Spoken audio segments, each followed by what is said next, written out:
the Retro Media Talk Podcast, where we take you back to the 70s, 80s, and 90s.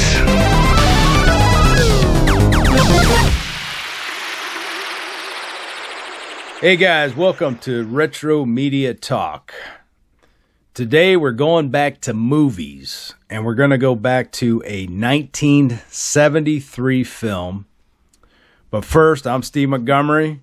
On the line we have Steve Lago. Lago. What's right, up? Here I am. All right, here you Not go. much. This is one of the films that you, Steve, have never seen. So we decided to go ahead and do that one and get your reaction on it. And it was directed by Michael Crichton, who also was a big author. And this was his second film debut.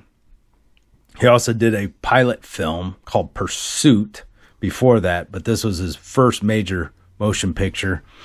And the film is called WESTWORLD. WESTWORLD, you might have heard it from the HBO series that recently got canceled. I think in 2022, went I think 4 seasons.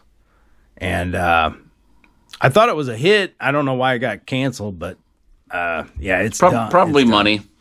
Probably, because it was a expensive one, I think, to do. A lot of special effects and stuff like that. And we talked about that before. HBO has a knack for doing that. Yeah. Where they have, surprisingly, there has been some series that have completed themselves, but there's so many big, what you thought were successful TV series, and they just cancel them. They did it with Deadwood. They did it with a couple other ones. They're just idiots. Yeah, that was a big mistake too when they did Deadwood, because then they had to wrap it up with the movie, right? Yeah, like a decade later. Yeah. Yeah, they pissed me off a lot of times. They did it with Carnival. I mean, oh yeah, I love that show. But yeah, so here we are. We're at WestWorld, 1973.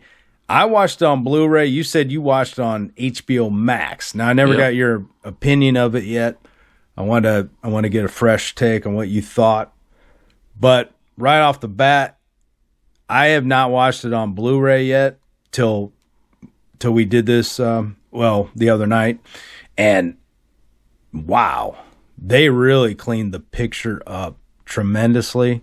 The picture was flawless. I mean, it looked better than a lot of movies I've seen in like 2 decades later. So I don't know what they did, but it was very, very good picture. How was the colors? That's the one thing I noticed. The picture was like clear and stuff, but the colors on HBO they looked like old. You know what I mean? I'd have to see the HBO transfer to really comment on it. But the colors seemed good on my end. But what did you think of the film? I mean, I thought it was a good movie. It's just, in 1973 we hadn't, but we've seen this movie in different variations for the past 20 years, haven't we? Oh yeah, this movie actually kicked off a lot of copycats for sure. I mean, it's not the same, but it's very reminiscent of Michael Crichton's other big hit, Jurassic Park, right? Yep. Oh It's about a theme park and whatever. And yeah, of course, there they made dinosaurs, but there's some similarities between that. A little bit of similarities between, or not similarities, but kind of with like Terminator. Yep. Right? Terminator. A little bit. It was influenced. The character was influenced. It was said that Terminator was influenced off this character and another big character. Did you read that? Mm-mm. One of my favorite big characters, Michael Myers. Yeah, I mean, I could see that. John Carpenter was actually influenced by Yul Brynner's character in this film as Michael Myers, and that's why he kind of has that robot feel, Michael Myers, like a machine.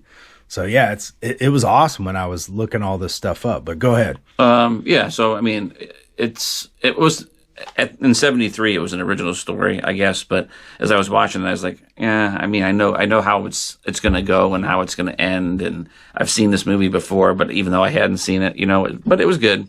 It was entertaining.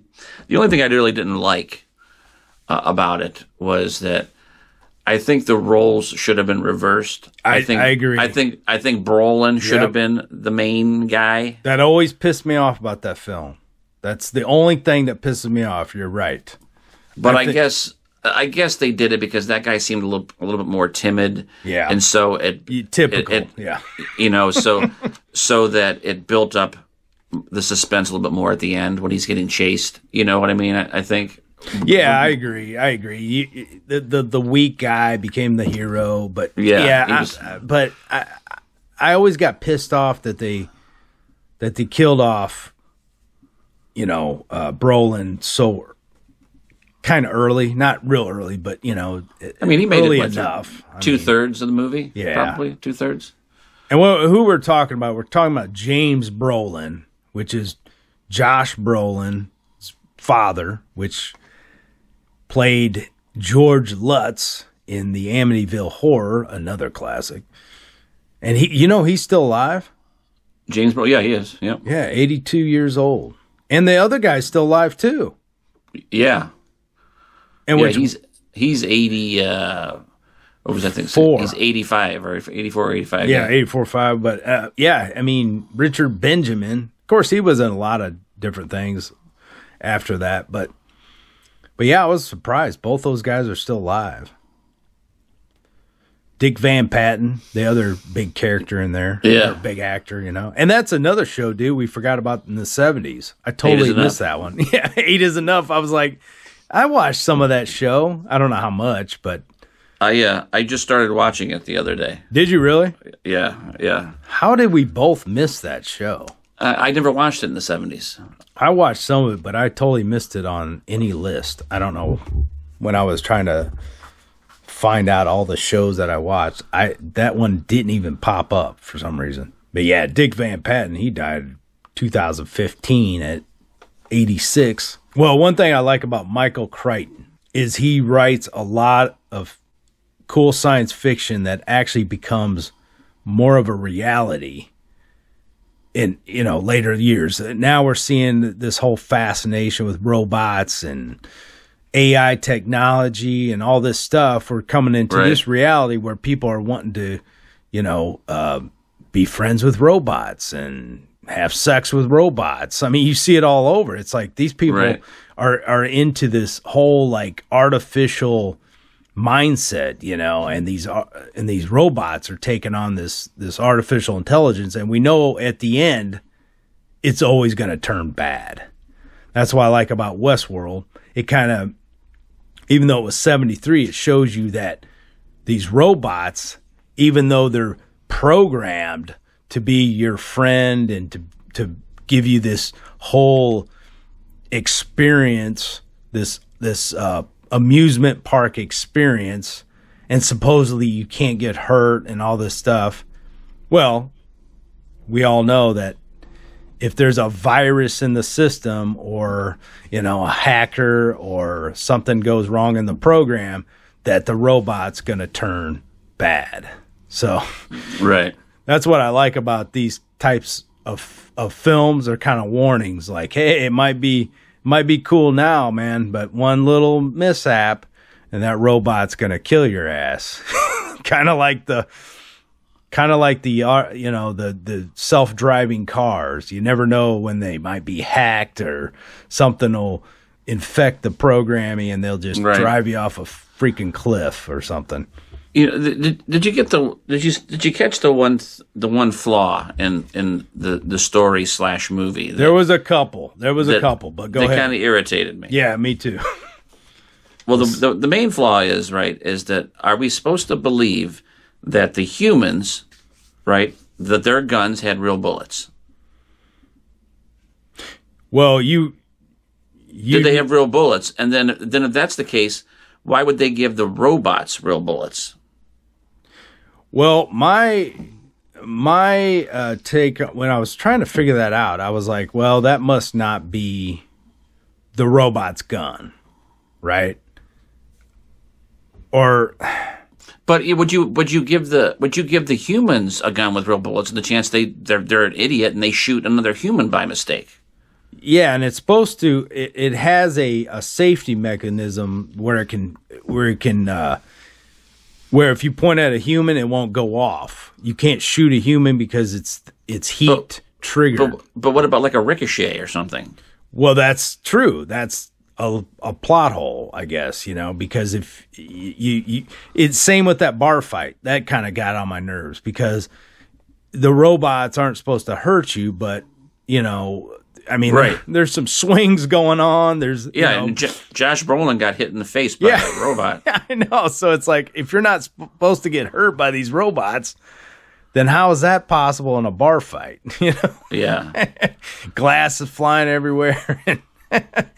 I mean, yeah, I guess you're supposed to just kind of forget about the whole, common sense of the story, but they should not have said you could not get hurt. There should have been something in the movie that says, hey, you're signing your life away. You could get hurt. The robots won't shoot you, but they will fight back. Or, you're gonna have an authentic experience, but we have no liability. I don't know, something like that to explain. You figure if they would have had that technology, right?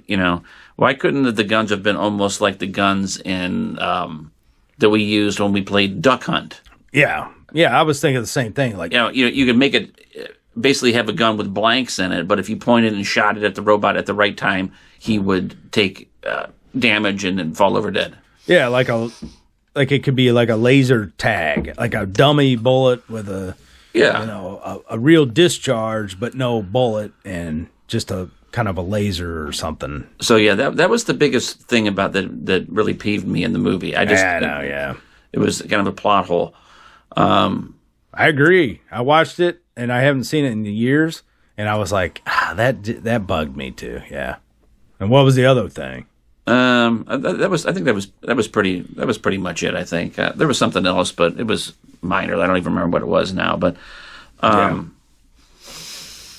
yeah, I mean, the another thing that didn't bother me, but I thought was cool. Did you notice like that Yul Brynner? He always had like this little glint in his eye. Did you notice that? Yeah. I wonder how they did that. I don't know. That was cool though. Yeah, I like that. This is the other part that bothered me. Okay, Yul Brynner is at the bar and he's drinking whiskey, right? Mm-hmm. And he's like, he makes that comment, something about it. Oh, he needs his little mama, or he wants his little mommy, or something. He's antagonizing the other two, or whatever, while he's drinking the whiskey. He needs his mama. But later on, when Jeremy character, he's trying to give that girl the drink of water, and she's like, no water, and she shorts out, and I'm thinking, well, wait a minute, that's stupid, because Yul Brynner's drinking whiskey and she shorts out, I mean, well, maybe there was different models for that. Yeah, it's hard to explain. He can consume whiskey but not water. I don't know, unless it was at a different angle. When he was pouring it in and it went into some circuitry instead of going straight down the hatch. I don't know, man. I was just... Yeah, I mean, or like certain characters in Westworld were different models that could do different things. Yeah. I guess we'll never know because Michael Crichton is dead. Can't explain it now. Right. And I looked in the special features and I didn't see anything. But I did watch...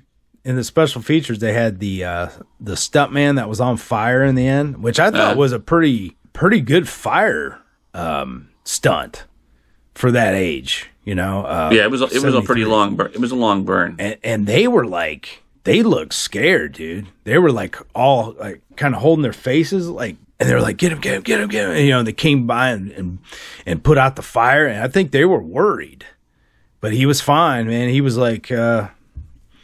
But it looked kind of freaky, man. It was a risky stunt. Yeah. So I don't know. I was wondering how they did that because I didn't see a huge bodysuit like I usually do in those burns, where Yeah. you can clearly see they got like, big massive thing on it. It looked pretty good. I did like the effects in the show for 73, like, when they took his face off to operate. I thought that was pretty good. When Yul Brynner is looking out his eyes or whatever, that pixelated image that they see out of. Did you know that was the first time that effect has ever been used in a film? Yeah, and it cost them big money to do that. Yeah, it was $200,000 for 2 minutes and took 9 months to complete. Yep. How is that possible? I would have done something like, I wouldn't even messed with that. I would have said, screw it. I'd just act like you saw the whole thing clearly. Yeah, and just put like a red lens or something over it. Yeah, that was nuts. Yeah, it was like digital. It was the first time digital image processing in a pixelized view was used. I don't know. It's weird. I was like, man, that's crazy. Do you know some of Michael Crichton's other works? Obviously Jurassic Park. Yeah, that was a huge. That was based off his novel, but he directed some other films, and you probably know some of them. Yeah, probably. I didn't realize honestly that he was a director at all. I just thought he was a writer until this movie. I know. Yeah, it's crazy. Me too, because I used to see his books all the time, and then I didn't see him for a long time, and then I realized, oh wait, he died in 2008, and that's probably why. But you remember that movie Coma in 1978? Yes, he directed that one. I didn't know that. Did he write it too, or? I don't know for sure. I think he wrote most of the stuff, but I believe so, but I don't know. I'd have to look that up. But then the other movie that I've never seen, I want to see really bad now. Runaway with Tom Selleck?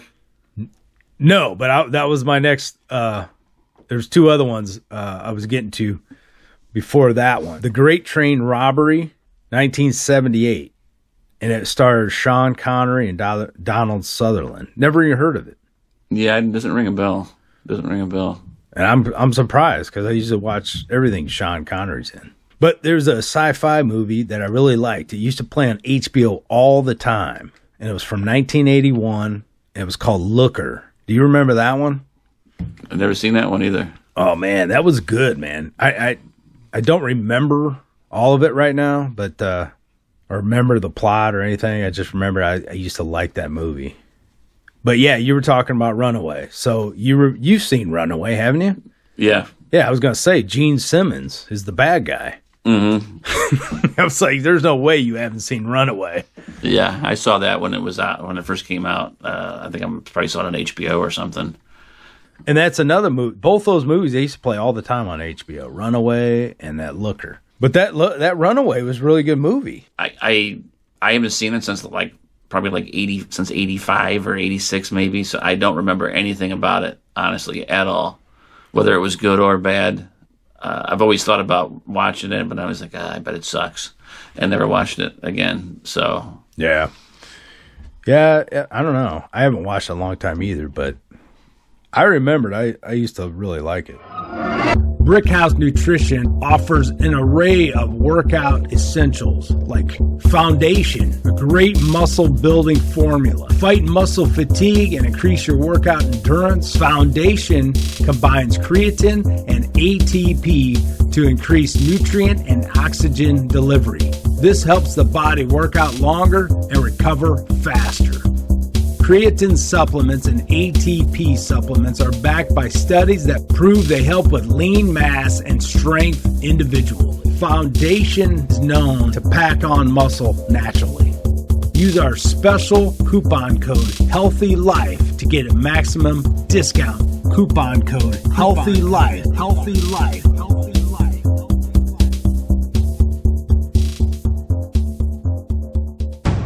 For the people that don't know what Westworld is, I guess I better give a synopsis. Yeah, it probably would have been helpful at the beginning. At the beginning, yeah. Yeah, basically, it's Westworld. Then there's there's like 3 amusement park type things that you can go to. What was it? Roman world and medieval world? Is that what it was? Yeah. And basically, it's this landscape where you live in that time. It costs $1,000 a day, but it's like the ultimate experience.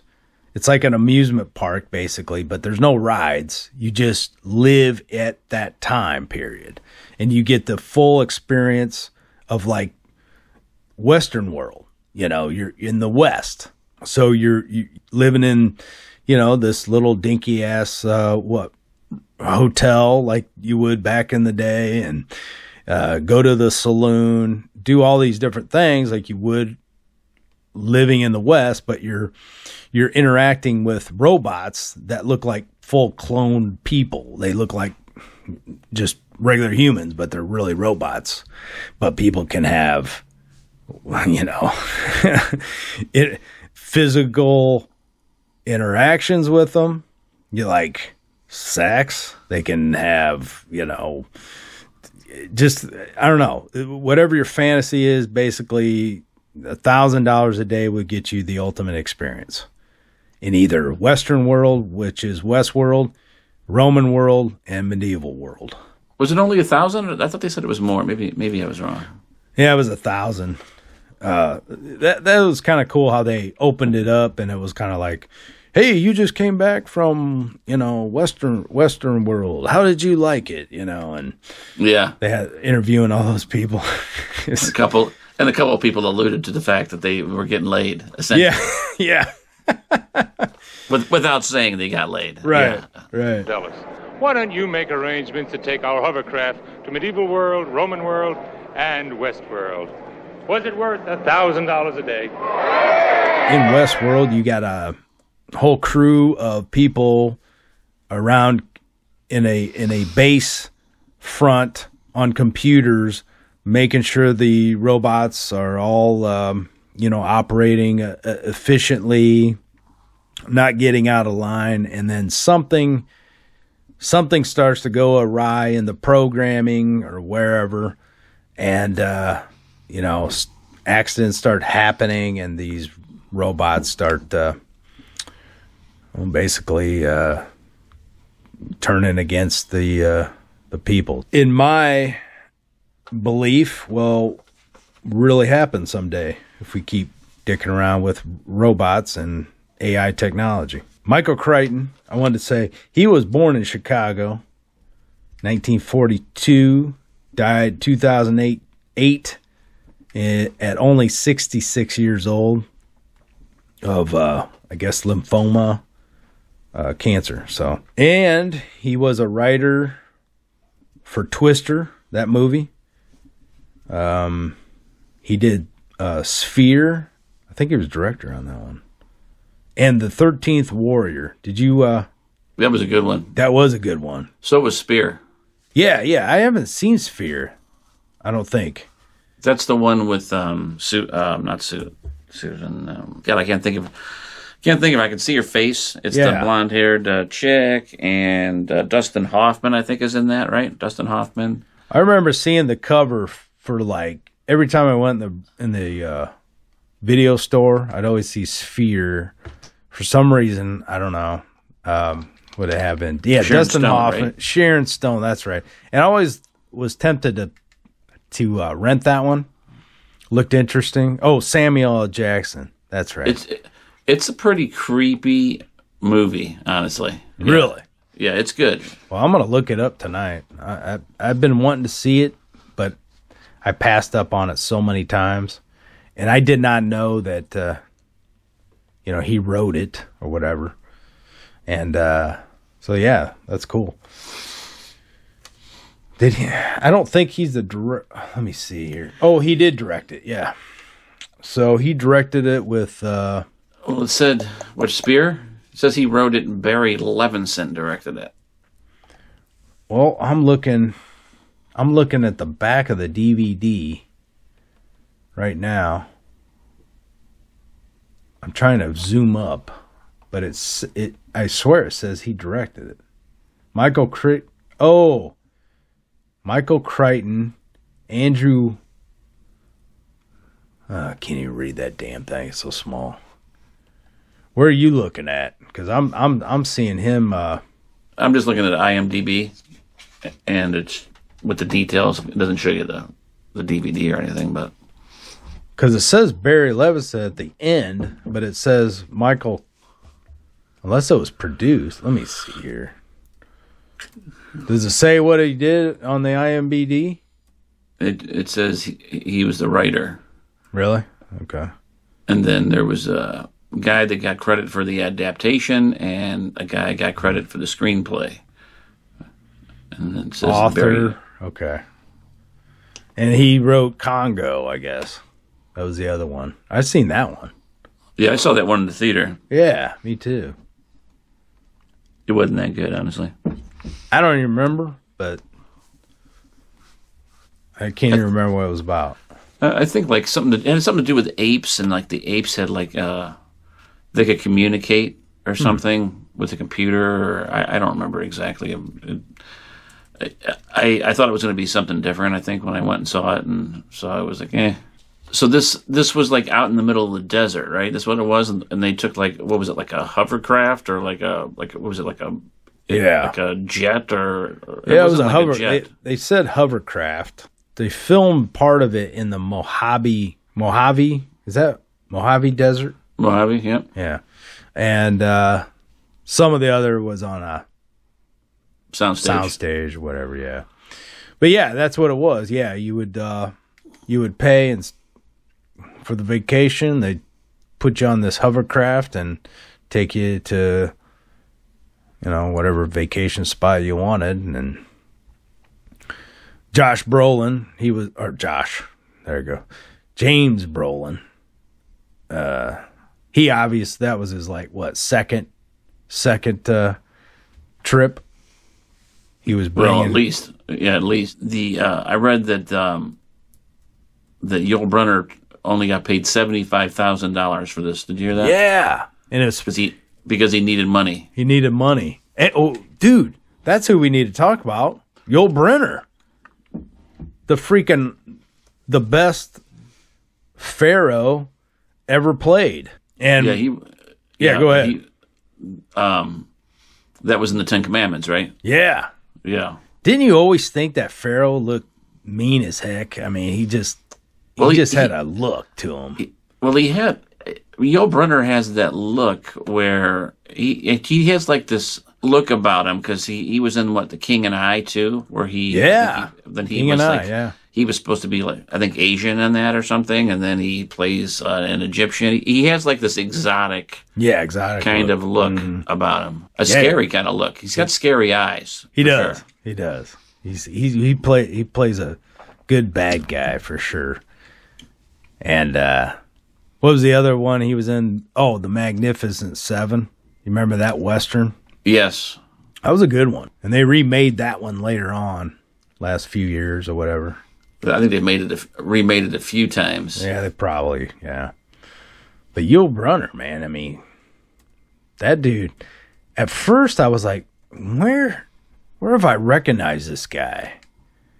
And then I realized, oh, dude, he was in the Ten Commandments. And he was stacked, man. He was built. Yeah. I mean, he was in good shape. I don't know why he had such money problems when this movie came around. I don't know. Probably just the end of his career. I mean, because he stopped making movies in '76. Oh, he did? Wow. I'm not sure when he died, but when did he die? I thought I had that written down. Shortly after, I thought. Yeah. 85, lung cancer. Oh, okay. He was only 65. He was only 65. Wow. I wonder what he did after 76. Oh, he was Russian. Yeah, you're right, yeah. He directed some previous TV shows, and I guess that was in the 50s, though. Yeah, 40s and late 49 and 50s. Okay. He's got some credits. He was also in the brothers Karamazov. You ever seen that? No, I never saw that one. Shatner's in that. Oh, is he? Huh. And it's some Russian tale. I watched it a long time ago. It's a long movie. It's kind of boring, honestly, but it was a big hit. Okay. But yeah, I mean he was well known, although he didn't do a whole lot of big movies. Maybe they were big back then, but nowadays you look at some of the titles and you're like, I never heard of that. I never heard of that. I never heard of that. But they may have been big back then. He was in another Bible movie called Solomon and Sheba. Never saw that one.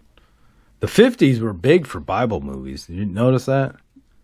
I guess because the Ten Commandments and such a big hit.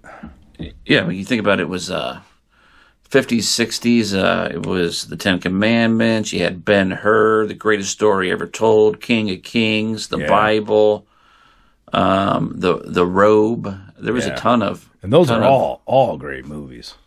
Yeah, every one of them. I was actually watching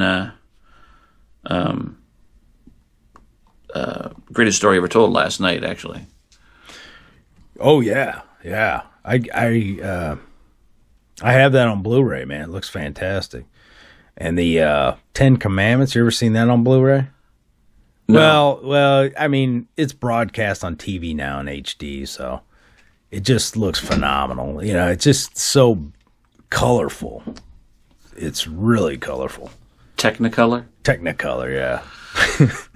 I've never in my adult life have sat through and watched that whole movie. I saw it. It was on like every year. I think when we were kids around Easter or something. No. I don't know, and we watched it, but I don't really remember a whole lot about it. But I haven't really watched that since I've been an adult. I should sit down one day and try to watch it. Yeah, I when I watch it, it's usually a two-day event. I can't sit there the whole time and watch it all the way through. There's just been, I would assume, just more modern, better effect versions of that story. Like, well, yeah. They did like a Moses, I think it was like a mini series. I have that on Blu-ray, and that was really awesome. And then they had was it the Gods of Egypt? Is that the one with Christian Bale and where he's Moses? Have you seen that one? Yeah, I never saw that one. It's really good. It's really, really good. Yeah, I never gave it a shot because I thought it would just be some Hollywood bullcrap, you know. No, it was. I mean, it was pretty legit. Hey, in the WESTWORLD, getting back to that, when James, Brolin's character gets shot by the gunslinger, yep, Yul Brynner. Did I might have missed it, but did it explain how he got the bullets to shoot the human, since they have the heat sensor on there, where it's not supposed to be able to shoot a human? No, they never. They never explained it. That's why I couldn't figure out how that would have even been allowed. Why the robots would have even had real bullets at all? They should have just had blank guns, right? Yeah, the robots should have had blanks for sure. But my thinking was, okay, so they gave him the bullets or the gun, which should not have been loaded anyway. But say they did give him the gun and they were confident that their heat sensing protection would work. no matter what. And I don't know, I was thinking, okay, maybe they gave them real bullets so they could shoot another robot and you know, in case for authenticity, you know, what am I trying to say? Authenticity? Yeah, so two robots, you know, are in the street shooting at each other just to up the experience for the humans. Maybe that's why. But I just couldn't figure out, did they show a part where he somehow turned the sensor off or hacked into the gun and was able to disable the heat sensor? Because that's what I don't know. I was kind of... No, they didn't explain any of that. Okay, so you just assume he somehow disabled the heat sensor protection on the gun, and then see, they should explain that. I was gonna watch that back, and I never got around to it because I was like, did they explain that? Did I miss something? That bugged me. I meant to go back. Hi guys, this is Steve here. Do you ever think about taking your nutrition to the next level? Have you ever wondered what the best iodine supplement is? How about Detoxidine?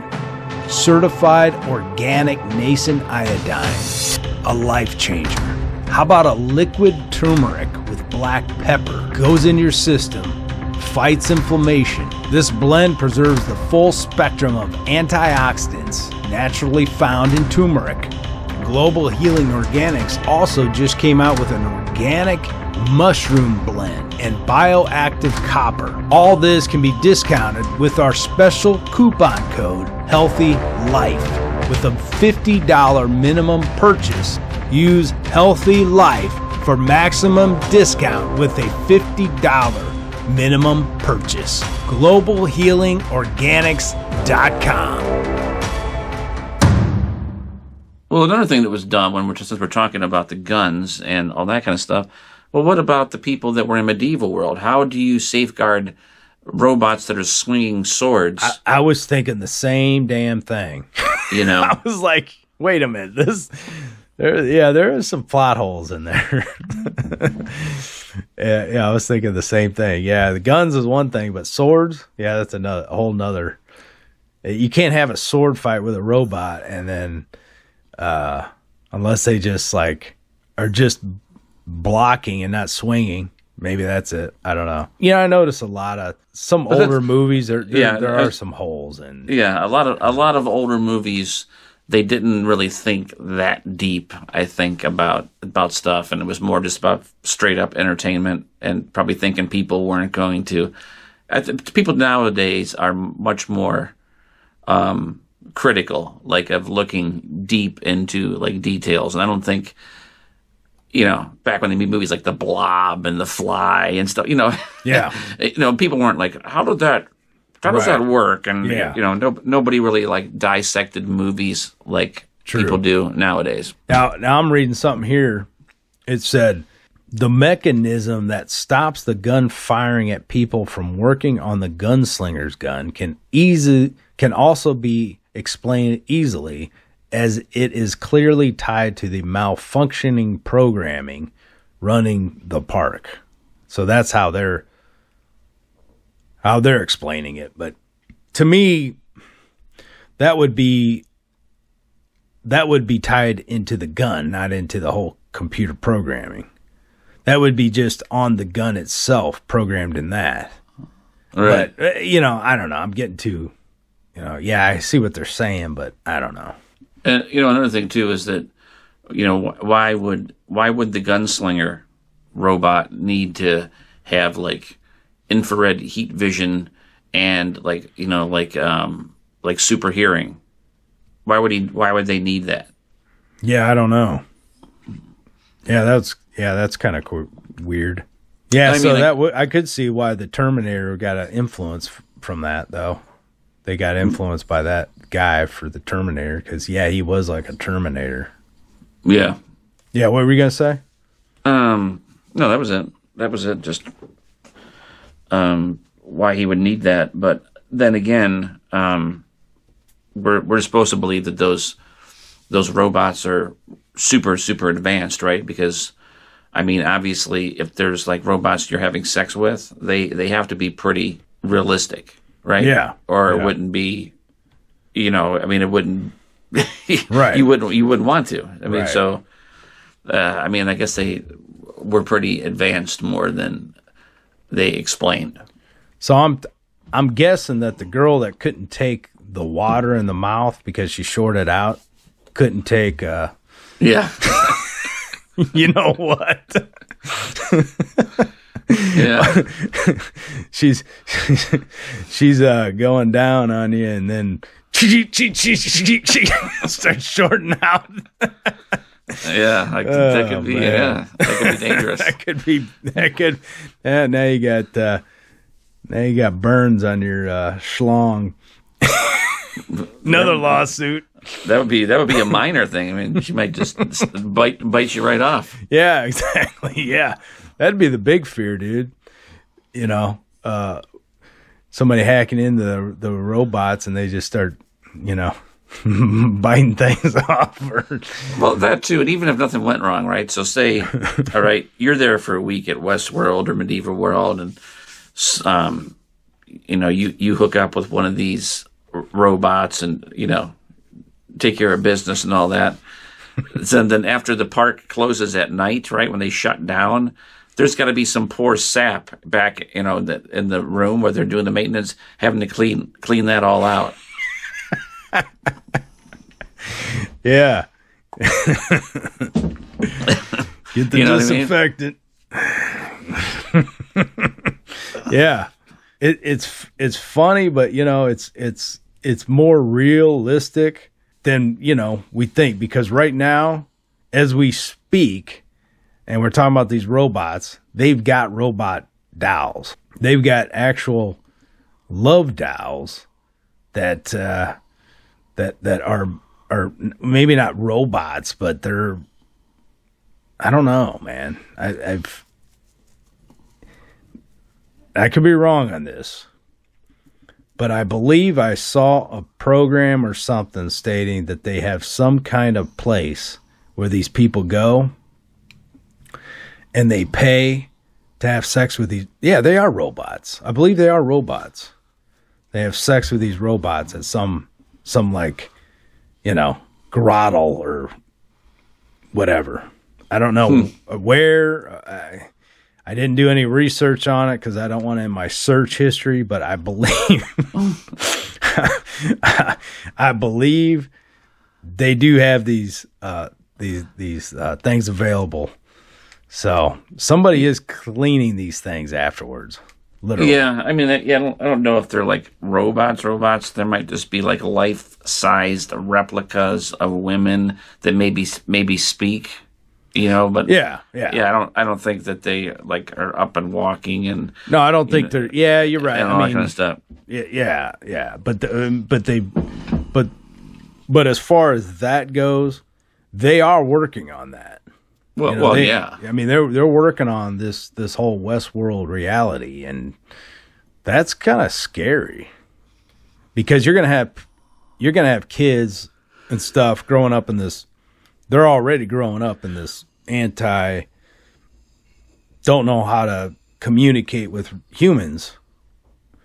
And they're growing up in this whole AI world, basically, where they're only going to want to talk to a robot.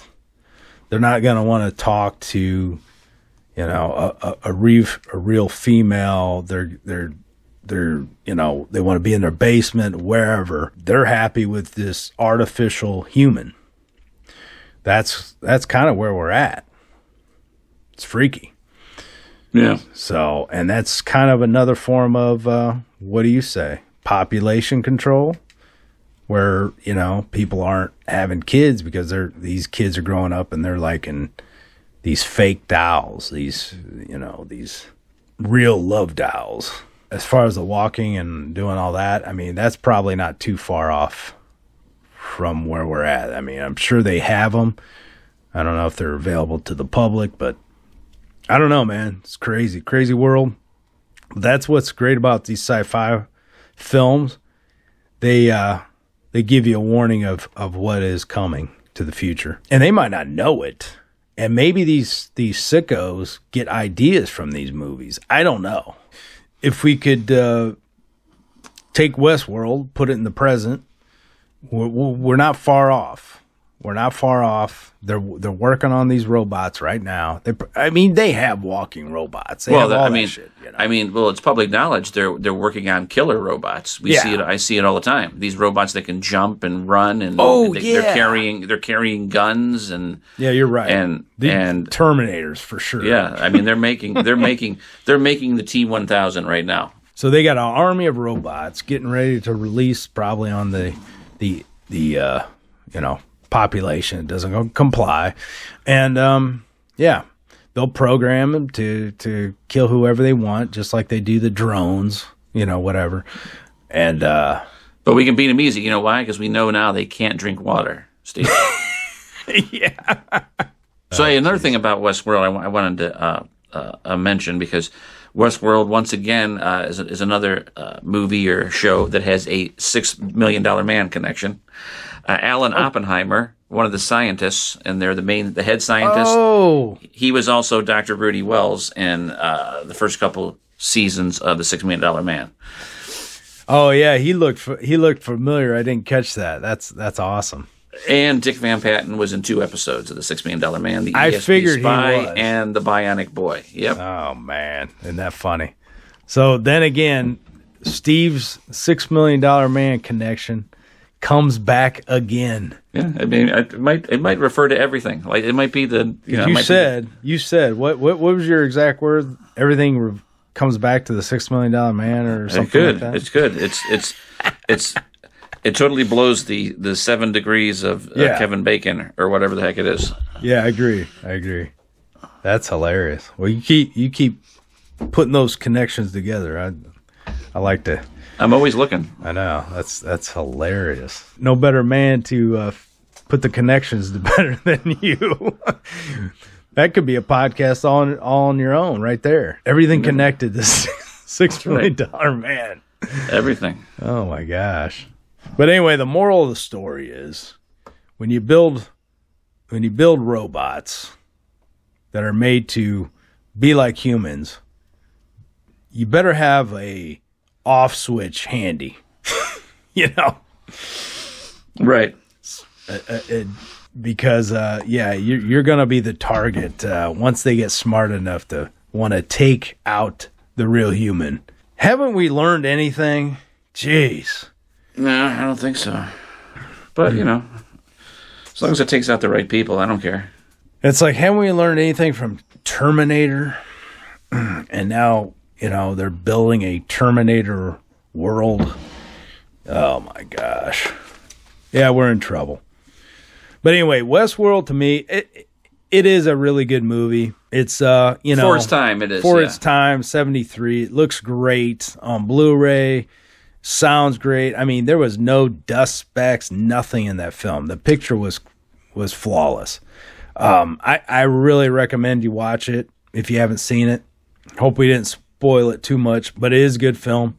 Good if you like sci-fi and all that stuff. And I mean, come on, man. Yul Brynner's character is inspired John Carpenter to create Michael Myers out of his character. I mean, that's pretty cool.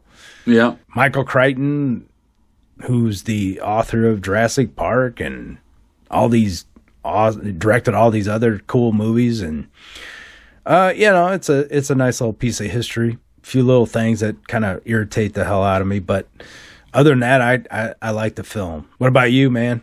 Any last words on Westworld? It was a good movie. I like, regardless of the fact that I like 70s sci-fi / horror movies, even if they are a little bit cheesy or dated. There's just something about them. Just they had a certain look and a feel to them.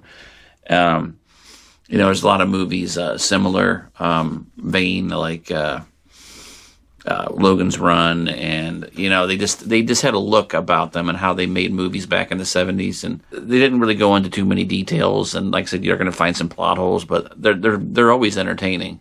There's so many good 70s sci-fi movies. Hey guys, what's up? This is Steve Montgomery from Retro Media Talk. Hey, I just want to let you know I got a new album out called Night Sky.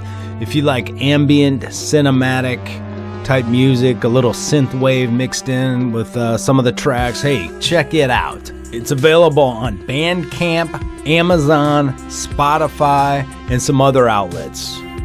I also have a physical CD that you can order through the link in the podcast description wherever you're listening to. Thank you so much for your support. Steve Montgomery, Night Sky, out now. Well, another thing we didn't talk about was Brolin. I don't know if it was before or after this, but he was in another big movie, and of course it's kind of relevant in a way, Capricorn 1. Capricorn 1 is where they were supposed to be flying to Mars, maybe? Mm-hmm. And they couldn't do it, right? So they staged the whole thing, shot it on a soundstage, and then they wanted to basically cover it up. So they were going to try to kill the astronauts so that the truth wouldn't get out to the public. Oh, but so kind of basically, like the moonwalk. Well, yeah. So it's essentially that's what it was based on. Yes, essentially, yeah. It was criticizing the moon landings kind of thing. But yeah, O.J. Simpson was in that, and Brolin. Yeah, and you've never seen it? You got to watch it. It's a good movie. Yeah, I just watched it again probably 6 months ago. And the other movie he wrote, Michael Crichton, did was that we never talked about was the Andromeda Strain. Yes, and that's another big sci-fi thriller about a virus that gets out of a lab. Yeah, isn't that funny? Yeah. Doesn't that sound familiar? Yeah. Yeah. So he was on point with a lot of things, especially Jurassic Park and genetic engineering and different things like that, and cloning and everything that's really coming to pass. So yeah, there's a lot of stuff in these types of movies that you'll see are kind of happening today. But yeah, they do pose as a warning to some extent. All right, guys. Well, let's put a bow on this one. Yep. And hold on. Oh yes, we'll keep that in. Yeah. That sounded wet. Better check your drawers, dude. Dude, I told you I had cabbage today. Oh yeah. That'll do it every time. We better wrap this up so you can get some clean underwear on. The underwear is what cleans. That's all right. Oh man. All right, guys. Well, we're back to movies for a while, so check us out on retromediatalk.com. Find all the links there. I don't think I have to go into detail. Anchor FM actually is now Spotify, so they're not two separate entities now. And that I just got an email on that, so I don't have to say anything about Anchor FM. It's just Spotify, so I don't know. Because Spotify or Anchor FM or something, I think Anchor FM owns Spotify or Spotify owned Anchor FM. And it's like two separate entities. Like, why have two separate things, And now I guess they finally just merged and it's now Spotify. So, but anyway, that's it. Go to retromediatalk.com if you want to see find all the links there, and please subscribe on wherever you get your podcasts. And I guess that's it. That's it. So we'll see you next time. We'll see you next time, guys. What's a good Western goodbye? I don't know. I don't know what they. Yeah. See y'all later. Yeah, that's about it. See y'all soon. We're out. Yeah, I shot 6 people. Well, they weren't real people. What Mr. Lewis means is he shot 6 robots, scientifically programmed to look, act, talk, and even bleed just like humans do.